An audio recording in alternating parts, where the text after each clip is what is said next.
ating puso. Kamusta? Maaari ko bang malaman kung ano ang kalagayan ng bawat isa?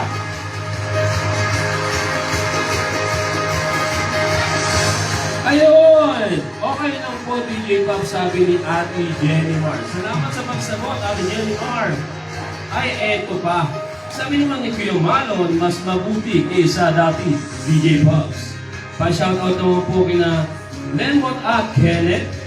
Pasabi, miss ko na sila. Ang sweet naman yun. Ay, ng tropa.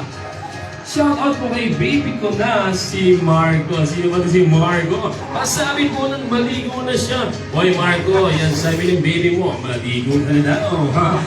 Oh, di ba ang sweet? Concern sa amoy.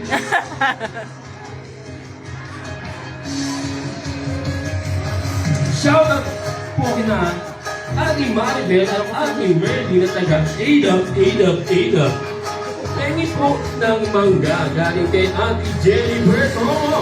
Ako rin pengi. Baka maubusan ako. Ito, last one. Mula sa bundok ng tralala, it's you, boy Leo. Baby, dito na be, where na you? It's you, boy Leo. Ipin mo yan sa kanya. Okay, ito pinaka-last from Antipolo. Masyadong malayo. Come on. Ate Baby Dudes is here to remind you that Jesus is all you need. Yes, amen. Speaking of, ngayong Good Friday, alalahanin natin ang isa sa 7 huling salita ni Jesus na uuhaw ako. Hindi lang ito sa uhaw sa tubig, kundi uhaw sa pagmamahal, sa pagtanggap at sa pusong handang umunawa, DJ Pops. Ngayong araw, samahan ninyo ako sa kwento ng isang babae na sa kabila ng lahat ay patuloy na nauuhaw. Ito ang kwento ni Erica.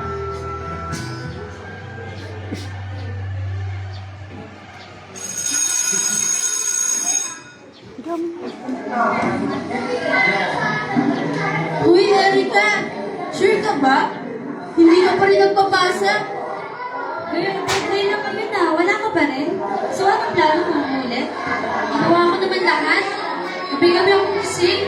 Pero, wala pa rin. Hindi ko pa rin siya tapos. Sus, palagi ka naman kasi may dahilan. Good luck!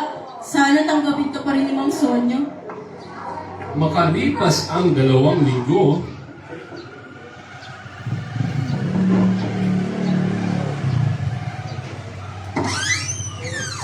Yes? Ma'am, ito na po yung T6 ko. Oh, Erica, alam mo bang matagal ng deadline to? Opo, ma'am, pero ginawa ko naman ng buo. Pero hindi ko po kasi natapos talaga. Ginawa mo naman pala ng buo. Halos lahat ng kaklase mo nakaabot sa deadline. Last time ko pa ito pinapapasa sa inyo. Lalo na sa'yo. Ma'am, please, bigyan niyo po ako ng chance. Hindi na kita bibigyan ng chance. Ibabagsak na kita. Ma'am, please po! sa silid na iyon, DJ Pops, hindi lang papel ang bumagsak, kundi ang isang pusong gustong patunayan ang sarili. Makalipas ang 2 buwan, nakapag-decide ako na magtrabaho na lang para makatulong sa aking pamilya at para matuskusan ang sarili pangangailangan. DJ Pops, gusto ko ang trabaho ko, pero Uy, Jen! Alam mo na ba? Ano yun, Mer? Chika na naman. Mer, si Erica daw. Iba't-ibang lalaki ang kasama nga din ko. OMG! Usap-usapan tayo sa buong company. Kahit sa ibang department, narinig ko yan eh. Kaya pala ganun yung itsura. Habig lagi. Ay, oo. Kaya pala laging pagod na pagod. Sa pa? Wait, ako ba yung topic ko? Siya daw? Guilty yarn? Erica, nakakainis ka. Umalis ka nga dito. Erica! Kayong 3! Office, now! Okay po. May mga kumakalat na usapan na ginagawa niya doon ang kwento si Erica. Gusto kong malaman kung ano ang totoo. Sir, totoo po yung sinasabi namin at hindi lang po sir. Ganun din yung sinasabi nila, di ba, Mer? Oo nga, sir. Thesis po ba yung ganyan? Kung halos lahat ng department dito sa office, nakikita siya ng iba't ibang gayang kasama. Kaya Amin. Good day, boss. Ako po yung sinasabi nilang lalaki. Sabi po siya ka, tinutulungan ko lang siya sa mga gustusin. Sir, hindi po totoo yung sinasabi nila. Hindi ko po kasi kaya mag-isa. Ako po yung... Kaya lagi ko po siyang kasama. Sus, minsan to. Baka isa sa lalaki niya. Tama na. Erika, trabaho ko na ng maayos. At kayong dalawa, hindi kayo na yung kismis. Okay po. TJ Pops, masakit sa akin dahil sa lugar na dapat patas, doon naman ako laging hinuhusgahan. Nilunok ko na lang ang lahat ng masasakit na paninira nila dahil ginagawa ko naman ito para sa akin at para sa pamilya ko. Pero nung pag-uwi ko ng bahay,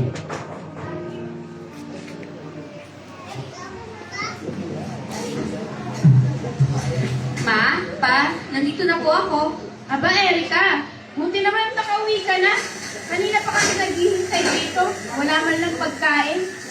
Mama, yung bilang tubig, inabot na sa akin ni Manong Joma. Doon sa may kanto nung pauwi ako. Tsaka pala yung graduation ko, bukas na mama, wala pa akong masusuot. Ano ba yan? O, ayan, tignan mo, isa pa yan. Yung kuryente natin mapuputulan na. Bayaran mo naman yan. Para kang hindi nang tatrabaho. Ma, di ba sabi ko nga, next week pa yung sahod ko. Ano gagawin ko? Mahal, huwag mo nang pagalitan yung anak mo. Pagod yan at gutom.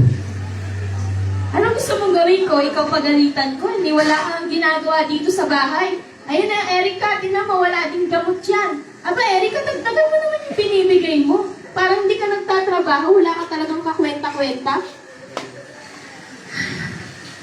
Tama na? Ako na lang palagi? Kailan ba ako naging anak sa inyo? Kailan ba na pinaramdaman niyo na mahal ako? Minsan hindi mo ako tinanong kung okay lang ako? Ma, hindi ko naramdaman na mahal mo ako. Pagod na ako. Pagod na ako sa inyo. Mabuti pa, umalis na lang ako. Huwag ka na magdrama, magtrabaho ka na lang. TJ Pops, halos araw-araw ganyan ang nagiging bungad sa akin pag uuwi ako ng bahay. Pero hindi ko lang pinapansin dahil naiintindihan ko si Mama. Ngunit nung gabing iyon ay hindi ko na kinaya. Dahil ang buong akala ko ay sa tahanang iyon ako makakaranas ng kalinga at pagmamahal, lalo na ng kapayapaan. Kaya nakapag-decide ako na bumukod sa aking pamilya at di kalaunay nagkaroon ako ng karelasyon. Umabot kami ng 3 taon, pero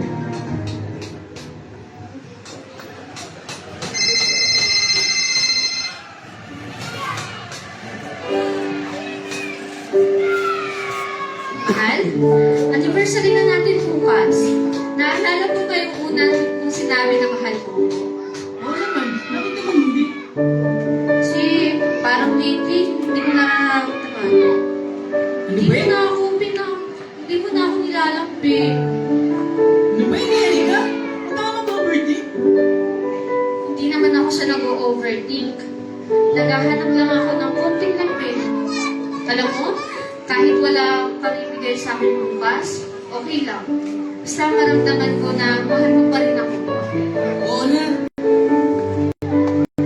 minsan, hindi naman material ang hinahanap, kundi assurance, kundi pagmamahal, kundi katotohanan. Dumating ang araw ng anniversary, ngunit hindi dumating ang inaasahan niyang pagmamahal.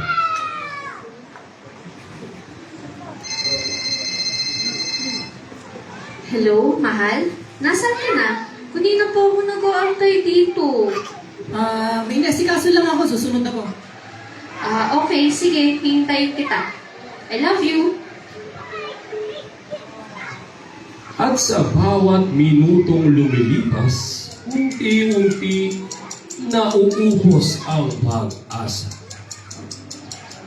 Hanggang sa napagod siyang maghintay, DJ Pops. At siya na mismo ang naghanap ng sagot. Mahal? Erika, anong ginagawa mo dito? Ikaw? Anong ginagawa mo dito? Kasama siya? Love? Sino? Siya pala. Ako ang girlfriend niya. Sino ka? Ako lang naman ang pinili niya. Sabihin mo, mahal, hindi totoo yung sinasabi niya, di ba? Erika, matagal na to. Matagal na? Habang kasama mo ako, may iba ka na? Hindi ko nararamdaman yung dami. Ay ako!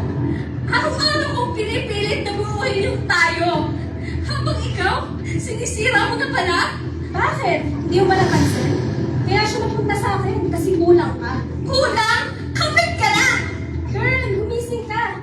I'm not the other woman. I'm the better option. Chi! Ginawa ko lahat! 3 years, Chi! Minahal kita ng buo. Pero, kulang pa rin. Hindi na kita mahal, Erika. Chi! Buntis ako! Sigurado ka? Oo! Alam mo to. Kahit hindi mo na ako mahal. Kahit sa anak lang natin. Hindi ko kaya. Hindi mo kaya kasi tinalikuran mo lang. Mas pipiliin ko ang buhay na gusto ko. At kami, hindi kasama. Hindi! Chi! Huwag mo akong iiwan. Hindi lang ako yung iiwan mo. Anak mo rin.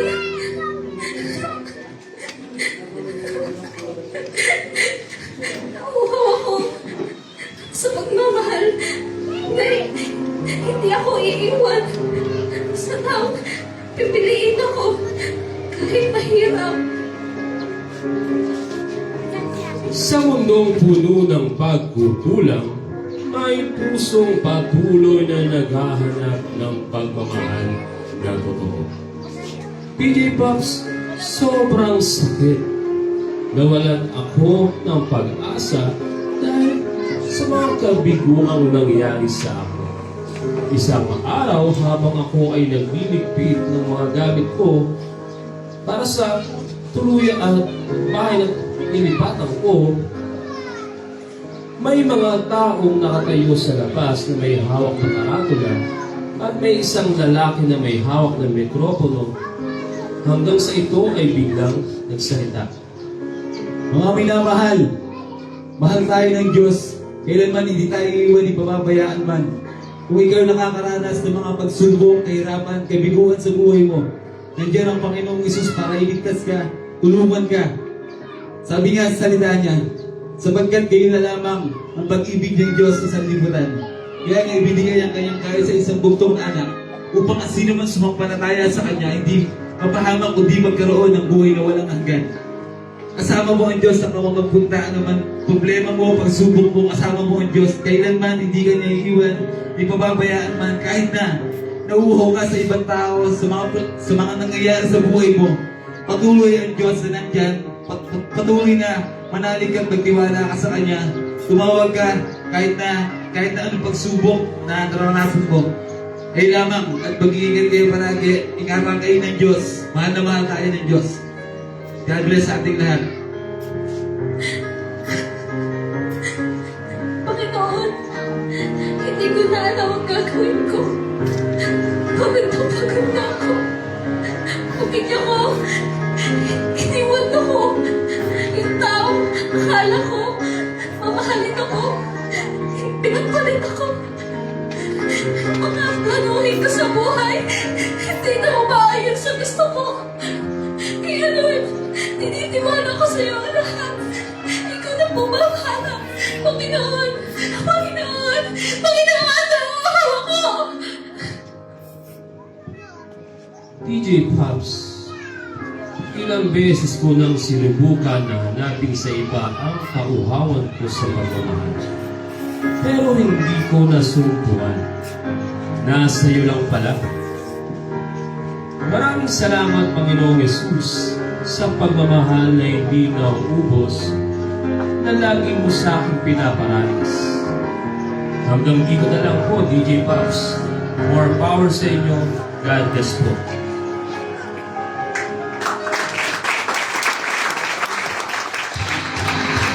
I hope na bilang puso sa friend ng aking Senator sa Erica, hanapin sa Diyos ang pakuhawang huwag sa pagsamantala lamang. God bless po sa lahat. Bye-bye!